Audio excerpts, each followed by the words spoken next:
মাজবাটত 164তম কবিগুৰু ৰবীন্দ্ৰনাথ ঠাকুৰৰ জন্ম উদযাপন।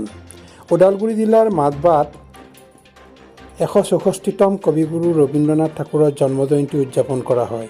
আজি দিনজোৰা কাৰ্যসূচীৰে ৰাজহুৱা বিশ্বকবি ৰবীন্দ্ৰনাথ ঠাকুৰৰ 164 সংখ্যক জন্মজয়ন্তী উদযাপন কৰা দেখা যায়।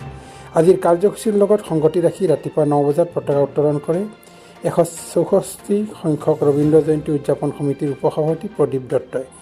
9:15 বজাত বিশ্বকবি ৰবীন্দ্ৰনাথ ঠাকুৰৰ প্ৰতিচ্ছবিত মাল্যাৰ্পণ কৰে মাজবাটৰ বিশিষ্ট ব্যৱসায়ী তথা জ্যেষ্ঠ নাগৰিক কৈলাশ আগৰৱালাই। 9:30 বজাত সমূহীয়া সম্বৰ্ধনা অনুষ্ঠিত হয়।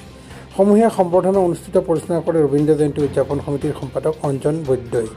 11 বজাৰ পৰা চিত্ৰাংকন প্ৰতিযোগিতা অনুষ্ঠিত হয় বুলি ৰবীন্দ্ৰ জয়ন্তী উদযাপন সমিতিৰ অন্যতম সম্পাদক আশীষ দয়াল মিত্ৰই সাংবাদিকক জানিবলৈ দিয়ে। কাৰ্যসূচীত উপস্থিত থাকে মাজবাট অঞ্চলৰ জ্যেষ্ঠ নাগৰিক, বিশিষ্ট নাগৰিক, শিক্ষক, সাংবাদিক, সমাজসেৱক আদি। আপোনাৰ গোটেই ভাৰতবৰ্ষতে 25শে বৈশাখ বুলি কয়, গতিকে 25শে বৈশাখত পালিত হয়। গতিকে আমিও সেই অসমীয়া বা বঙালীৰ যিটো মাহ 25শে বৈশাখ আজিৰ দিনটোত আমি তেওঁৰ জন্মজয়ন্তী পালন কৰোঁ। তেওঁৰ দেউতাকৰ নাম আছিল মহৰ্ষি দেৱেন্দ্ৰনাথ ঠাকুৰ, মাক শাৰদা সুন্দৰী। 14জন ভাই ভনীৰ ভিতৰত তেওঁ আছিল কনিষ্ঠ। সৰুৰে পৰা তেওঁ আধ্যাত্মিক চিন্তাধাৰাৰ ব্যক্তি আছিল। দেৱেন্দ্ৰনাথ ঠাকুৰ সৰুতে তেওঁৰ মাতৃ বিয়োগ হয় আৰু মাতৃহাৰা এই ৰবীন্দ্ৰনাথ ঠাকুৰদেৱক তেওঁৰ দেউতা আৰু তেওঁৰ খুৰাই যিজন লণ্ডনৰ IAS সত্যেন্দ্ৰনাথ ঠাকুৰ, তেওঁলোক দুজনে তেওঁৰ যিটো মাতৃহাৰা বুলি কয় তেওঁ সেইটো অনুভৱ কৰিব দিয়া নাছিল। তেওঁলোকে নিজে শিক্ষা দীক্ষা ঘৰতে নিজে সত্যেন্দ্ৰনাথ ঠাকুৰ আৰু মহৰ্ষি দেৱেন্দ্ৰনাথ ঠাকুৰে তেওঁই শিক্ষা দীক্ষা তেনেকৈ সংস্কৃতি আৰু দৰ্শনত আছিল মহৰ্ষি দেৱেন্দ্ৰনাথ ঠাকুৰ আৰু ইংৰাজী শিক্ষাত দিয়াইছিল আমাৰ সত্যেন্দ্ৰনাথ ঠাকুৰে, তেওঁৰ খুৰাই।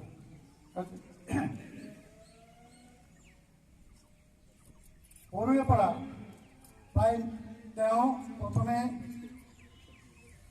কলিকতাৰ oriental seminary, normal school, Bengal academy, তাৰপিছত আপোনাৰ চেণ্ট জেভিয়াৰ্ছ কলেজত স্কুলত তেওঁ শিক্ষাগত অৰ্হতা, বাল্যকালত শিক্ষাগত অৰ্হতা অৰ্জন কৰে। কিন্তু সেই সময়ত তেওঁ এনেকুৱা চিন্তা কৰিছিল যে বিশেষ বন্দী মানে বিশেষ এক हम लोग तो बचपन से प्लान पढ़ते हुए आ रहे हैं।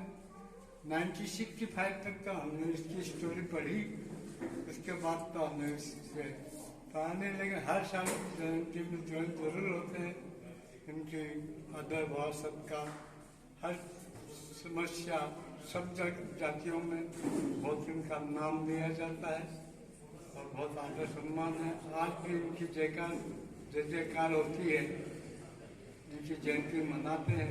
शुभ अवसर देखने को मिलना बहुत बड़ी भाग्य की बात है कि ये जयंती हम लोग को देखने को मिल रही है और इसके विषय में तो क्या करें। ওদালগুৰিৰ পৰা যতীন নাথৰ ৰিপৰ্ট, অমৃত নিউজ। অমৃত প্ৰবাহ অসমীয়া সাপ্তাহিক কাকতৰ ডিজিটেল সংস্কৰণ অমৃত নিউজ, সত্যৰ সন্ধানত অমৃত নিউজ।